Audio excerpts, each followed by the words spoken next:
পাশাপাশি স্বাস্থ্য ভবনের সামনে অবস্থান স্থলেই অসুস্থ কর্তব্যরত মহিলা পুলিশকর্মীর চিকিৎসায় জুনিয়র ডাক্তাররা। দাবি আন্দোলনকারীদের, তাদের দাবি বিধাননগরের এক মহিলা পুলিশকর্মী হাঁপানি এবং প্রচন্ড শ্বাসকষ্টে ভুগছিলেন। প্রতিবাদী ডাক্তাররা অবিলম্বে তার পরীক্ষা করেন। এরপরই মাইকে তার জন্য ইনহেলার চাওয়া হয়। ঠিক সেই সময় ভিড়ের মধ্যে থেকে একজন বেরিয়ে ইনহেলার দেন। UEM Jaipur is a perfect target for prospective students aspiring for good jobs, good education with future-ready skills. আমাদের প্রতিনিধি সৌরভ দত্ত এই মুহূর্তে রয়েছেন আমাদের সঙ্গে। বিস্তারিত জানবো সৌরভের কাছ থেকে। সৌরভ, জুনিয়র ডাক্তাররা তারা পুলিশ কর্মীকে সাহায্য করছেন ঠিক এইভাবেই?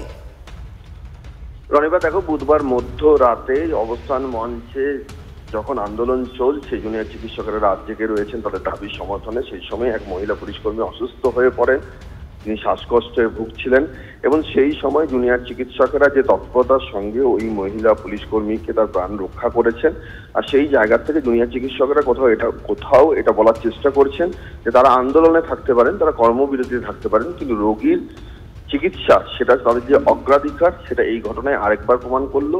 এবং সেই সঙ্গে তারা জানাচ্ছেন যে কর্মবিরতির জন্য রোগী পরিষেবা ব্যাহত হচ্ছে, এই অভিযোগ ঠিক নয়। কারণ জুনিয়র চিকিৎসকেরা কর্মবিরতিতে থাকলেও সিনিয়র চিকিৎসকেরা হাসপাতালে ডিউটি দিচ্ছেন এবং তারা রোগী দেখছেন। এবং সেই জায়গাটাই তারা কোথাও এই দুটো ঘটনাকে পাশাপাশি রেখে বোঝানোর চেষ্টা করছেন যে তারা রোগীদের পাশে আছেন। একেবারে সৌরভ, ডাক্তারদের, জুনিয়র ডাক্তারদের সেই মানবিক মুখ কিন্তু আরো একবার দেখা গেল। আপাতত ধন্যবাদ তোমায়। যে আমাদের যে ওষুধটা আমরা দিই বেসিক্যালি একটা লং অ্যাক্টিং ব্রঙ্কোডাইলেট, তার সাথে স্টেরয়েড থেরাপি ইনহেলার দেওয়া হয়, সেটা কারো কাছে আছে কিনা, কারণ অ্যাসমা অ্যাটাক হলে ওটাই দিতে হয়। তো ভিড়ের মাঝখান থেকে একজন ওই দেবদূতের মতো একজন হাত বাড়িয়ে দিলেন, দুটো পাফ দিলেন, তারপর ওনাকে ইতিমধ্যে অ্যাম্বুলেন্সের অবস্থা হয়ে গেছে, ওনাকে হাসপাতাল নিয়ার বাই যে হসপিটাল সেখানে নিয়ে গেল। বিধাননগর পুলিশের একজন সিনিয়র অফিসার, তিনি ওখান থেকে অ্যাম্বুলেন্সটা বেরিয়ে যাওয়ার পরে এলেন, আমার হাতটা শক্ত করে ধরলেন, পাশে দাঁড়িয়ে বললেন থ্যাংক ইউ। প্রায় 1 থেকে 1.5 মিনিটের হাতটা ধরেছিলেন। এটা হয়তো আমাদের কাজ, আমরা এটা করতে চাই, আমাদেরও কিন্তু একদম ভালো লাগছে না। আমরা আন্দোলন করতে অভ্যস্ত নেই, আমরা এসবের জন্য আসিনি। এদিকে নবান্নের শিল্প বৈঠকে জুনিয়র ডাক্তারদের আন্দোলন প্রসঙ্গ তুললেন মুখ্যমন্ত্রী। ওরা কেন এত জেদ করছে, ওরা যা বলবে সব মানতে হবে। আমি তো ওদের জন্য সবসময় সময় দিতে রাজি, সুপ্রিম কোর্টের অর্ডার তো সবাইকেই মানতে হবে, ওদেরকে আরো একবার বোঝাও। শিল্প বৈঠকে এমনটাই মন্তব্য করেন মুখ্যমন্ত্রী, এমনটাই নবান্ন সূত্রে খবর।